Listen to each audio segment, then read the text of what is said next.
नमस्कार दोस्तों, आज के इस वीडियो में चर्चा करेंगे 16 अगस्त 2020 से रिलेटेड करंट अफेयर से जुड़े हुए महत्वपूर्ण प्रश्नोत्तर जो कि आगामी प्रतियोगिता परीक्षाओं में बहुत कारगर साबित होने वाले हैं। तो शुरुआत करते हैं पहले प्रश्न की। किस कंपनी ने file sharing feature nearby share launch किया है? तो गूगल के द्वारा near by share file sharing feature को लॉन्च किया है। यानी आप गूगल की सहायता से कोई भी फाइल अब शेयर कर सकते हो। अब इसके बारे में महत्वपूर्ण फैक्ट कौन कौन से वो पढ़ लेते हैं एक बार। File sharing feature nearby share के जरिए एक एंड्रॉयड डिवाइस से पास वाली दूसरी एंड्रॉयड डिवाइस को तेज़ी से फाइल शेयर की जा सकेगी।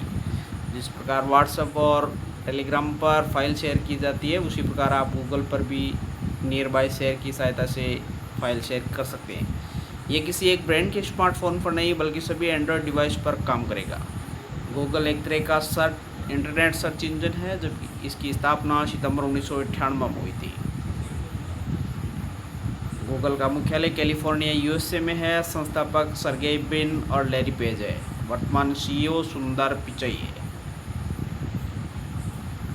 अगला महत्वपूर्ण प्रश्न है, किस ई कॉमर्स प्लेटफॉर्म ने इतना आसान है नामक एक विक्रेता अभियान शुरू किया है? तो अमेजन के द्वारा इतना आसान है नामक एक विक्रेता अभियान शुरू किया गया है। यह अभियान उन विक्रेताओं के साथ चर्चा करना चाहता है जो अमेजन डिजिटल प्लेटफॉर्म पर नहीं है। इस अभियान का उद्देश्य डिजिटल वाणिज्य पारिस्थितिकी तंत्र में शामिल होने के बारे में लाखों एमएसएमई तक पहुंचना है। अमेजन की स्थापना 5 जुलाई 1994 को थी। मुख्यालय वाशिंगटन यूएसए में है। वर्तमान अमेजन के अध्यक्ष और सीईओ जेफ बेजोस है। अगला प्रश्न है, किस इंश्योरेंस कंपनी ने लैप्स पॉलिसी को फिर से चालू करने के लिए स्पेशल रिवाइवल कैंपेन एक विशेष योजना शुरू की है? तो एलआईसी के द्वारा स्पेशल रिवाइवल कैंपेन योजना शुरू की है। इस योजना के दौरान अपनी रुकी हुई पॉलिसी को दोबारा चालू कर सकते हैं। एलआईसी का पूर्ण रूप है life insurance corporation of India, Bharatiya Jeevan बीमा निगम। स्थापना हुई थी 1 सितंबर 1956 को। मुख्यालय मुंबई में है। चेयरमैन एमआर कुमार है। अगला प्रश्न है, केंद्र सरकार को वित्त वर्ष 19-20 के लिए किसने 57,128 करोड़ रुपए देने की घोषणा की है? तो भारतीय रिजर्व बैंक के द्वारा केंद्र सरकार को 57,128 करोड़ रुपए देने की घोषणा की गई है। भारतीय रिजर्व बैंक ने केंद्रीय बोर्ड की बैठक में हाल ही में केंद्र सरकार को वित्त वर्ष 19-20 के लिए 57,128 करोड़ रुपये देने की घोषणा की गई है। ये धनराशि सरप्लस कैपिटल से दी जाएगी।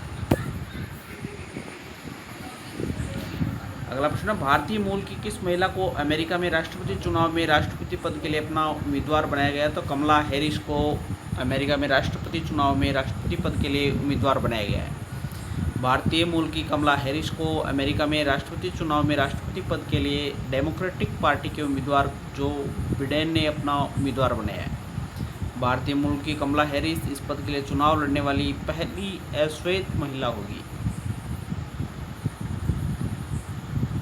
अगला प्रश्न, प्रधानमंत्री नरेंद्र मोदी ने ईमानदारी से कर चुकाने वालों के लिए किस नाम से मंच की शुरुआत की? तो transparent taxation honouring the honest के नाम से एक मंच की शुरुआत की है। प्रधानमंत्री नरेंद्र मोदी ने हाल ही में वीडियो कॉन्फ्रेंस के माध्यम से निर्मला सीतारमण और अनुराग सिंह ठाकुर की उपस्थिति में transparent taxation honouring the honest के नाम से एक मंच की शुरुआत की है। इस प्लेटफॉर्म पर फेसलेस असेसमेंट, अपील और टैक्स पेयर चार्टर जैसे बड़े रिफॉर्म हैं। अगला प्रश्न, हाल ही में किसने पहले से ही बैटरी लगे बिना इलेक्ट्रिक वाहनों की बिक्री और पंजीकरण को मंजूरी दी है? तो केंद्र सरकार की ये मंजूरी दी है। केंद्र सरकार ने हाल ही में पहले से ही बैटरी लगे बिना इलेक्ट्रिक वाहनों की बिक्री और पंजीकरण को मंजूरी दे दी है। सरकार के इस निर्णय से इन वाहनों की लागत में कमी आएगी। इलेक्ट्रिक वाहनों की कुल लागत में लगभग 30 से 40% बैटरी की होती है। अगला प्रश्न है, आयुष मंत्रालय ने रोग प्रतिरोधक क्षमता बढ़ाने के लिए किस जागरूकता अभियान की शुरुआत की है? तो रोग प्रतिरोधक क्षमता बढ़ाने के लिए आयुष नामक जागरूकता अभियान की शुरुआत की है। आयुष मंत्रालय ने 14 अगस्त 2020 से 3 महीनों के लिए एक अभियान शुरू किया है जिसका उद्देश्य रोग प्रतिरोधक क्षमता बढ़ाने और किसी भी रोग को रोकने के आसान और सस्ते उपायों के बारे में जागरूकता फैलाना है। इस अभियान का नाम रोग प्रतिरोधक क्षमता बढ़ाने के लिए आयुष रखा गया है, जिसे वेबिनार के माध्यम से जारी किया गया है। वेबिनार का आयोजन मंत्रालय के नए डिजिटल कम्युनिकेशन मंच आयुष वर्चुअल कन्वेंशन सेंटर पर हुआ है।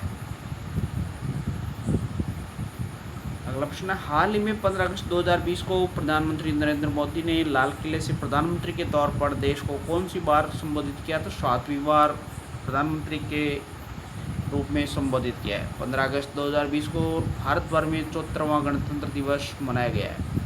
प्रधानमंत्री नरेंद्र मोदी ने लाल किले पर 74वें गणतंत्र दिवस पर तिरंगा फहराया। 74वें गणतंत्र दिवस पर 7वीं बार लाल किले से झंडा फहराया और 86 मिनट तक देश को संबोधित किया।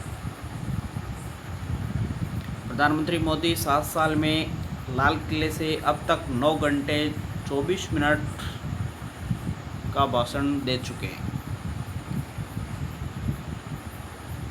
अंतिम प्रश्न है, आरबीआई ने हाल ही में चेक से होने वाली धोखाधड़ी को रोकने के लिए कौन सी सुविधा शुरू की है? तो पॉजिटिव पे की आरबीआई के द्वारा शुरुआत की गई है। भारतीय रिजर्व बैंक ने चेक से होने वाली धोखाधड़ी को रोकने हेतु पॉजिटिव पे नामक सुविधा की शुरू की है।